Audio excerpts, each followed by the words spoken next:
नमस्कार दोस्तों, मैं हूं दंत चिकित्सक डॉक्टर अजय अरोड़ा। आज मैं आपसे बात करूंगा अक्कल जाड़ के बारे में, जिसे विजडम टूथ कहते हैं। अक्सर पेशेंट आते हैं, उनको ये कन्फ्यूजन होता है कि अक्कल जाड़ को निकलवाएं या बचाएं। इसे समझने के लिए हमें जान लेना ज़रूरी है कि कुदरत ने हमें सामने के दांत पतले दिए हैं और पीछे के चौड़े दिए हैं। तो पतले दांत खाने को चक्कू की तरह काटते हैं, चौड़े दांत खाने को चक्की की तरह पीसते हैं। जो पहले नंबर वाली जाड़ या चक्की है, खाने को चबाने में सबसे अधिक वजन लेती है, आप कह सकते हो अंदाजन 70%। और दूसरे वाली उससे कम, काफ़ी कम, 28 से 30% यू कैन से।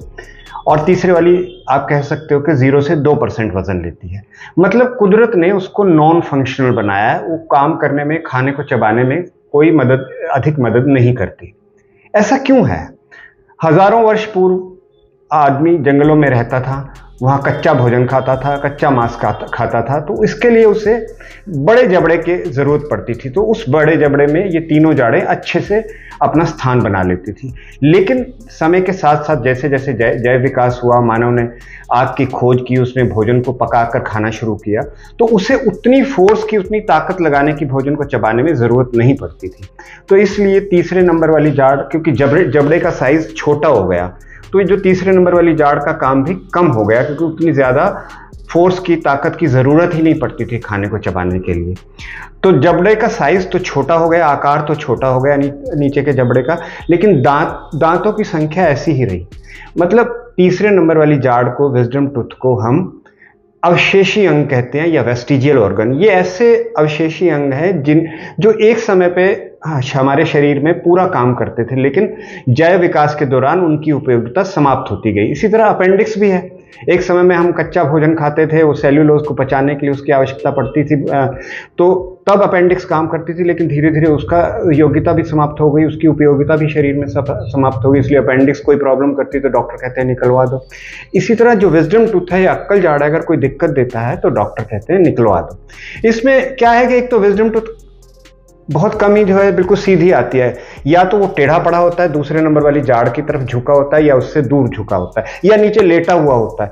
और जब ये आ रहा होता है तो मसूड़े में सूजन कर देता है, क्योंकि सफाई अच्छे से नहीं हो पाती वहाँ पे, वहाँ जगह कम है, तो उस समय भी प्रॉब्लम क्रिएट करता है, कोई ना कोई दिक्कत देता है। फिर आप जब सूजन आ रही होती है, मसूड़े में दर्द हो रहा होता है, खाना खाने में दिक्कत आती है, ऊपर वाले दांत नीचे आके लगते हैं, फिर दिक्कत होती है।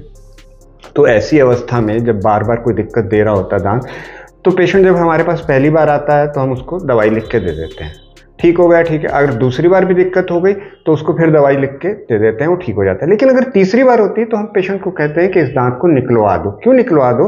अगर बार बार इस तरह से ये इन्फेक्शन होता रहा, सूजन आती रही, तो माउथ ओपनिंग धीरे धीरे कम होती जाती है। फिर एक ऐसा समय आता है दांत निकालना भी आवश्यक है, और हमारे पास मुंह को खोलने की जगह भी बहुत कम है, तो इसलिए तब इसको निकलवाना बेहतर रहता है। अब टेढ़ा दांत आ रहा है तो सफाई नहीं हो पाती, वो आगे वाले अक्कल जाड़ के आगे जो दूसरे नंबर वाली जाड़ है उसको खराब कर देता है, जो हमारा फंक्शनल दांत है, जो खाने को चबाने में मदद करता है। सफाई नहीं हो पाती, वहाँ पे दो दांतों के बीच में खाना फंसता रहता है, तेजाब बनता है, दांत को सड़ा देता है, दांतों को सड़ा देता है। और इसलिए इन परिस्थितियों में दांत को निकालना ही बेहतर है।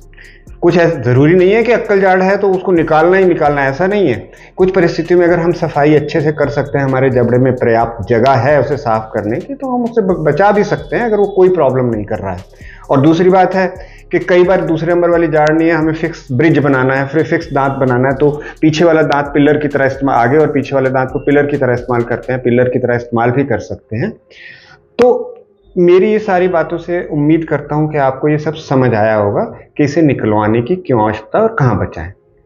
अब एक और समस्या आती है, जब मरीज डॉक्टर के पास जाता है तो और दांतों की अपेक्षा इसको निकलवाने के लिए डॉक्टर ज्यादा खर्च बताते हैं, तो मरीज बड़ा परेशान हो जाता है, ये है तो दांत ही, फिर इसको निकालने में के लिए इतने ज्यादा खर्च क्यों है? अक्सर क्या होता है कि क्यों इस दांत को निकालना दूसरे दांतों की अपेक्षा थोड़ा सा कठिन होता है, थोड़ा सा क्या, कई बार ज़्यादा भी कठिन हो जाता है।